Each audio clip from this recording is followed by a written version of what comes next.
Hello, welcome back to the channel. In today's guide, we'll be walking through how to use UPBASE for coordinating music lessons. Let's dive right in. First, you'll need to create an account on UPBASE. This step is crucial as it allows you to access the platform's features. By creating your account, you'll be able to provide your students with a centralized and organized platform for their music lessons.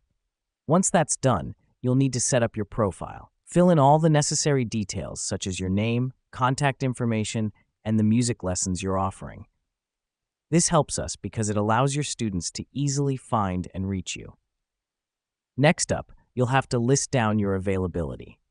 UPBASE lets you set your available hours for lessons, so it's important to keep this updated.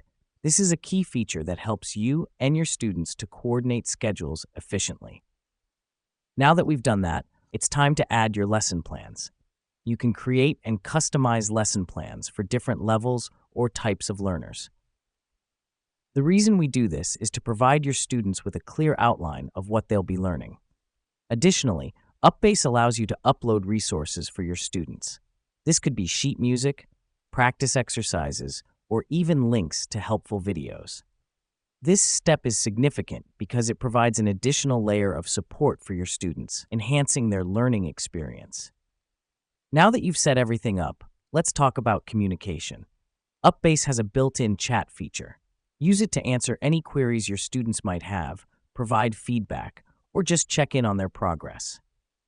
This helps us because it facilitates real-time, convenient communication, strengthening your connection with your students.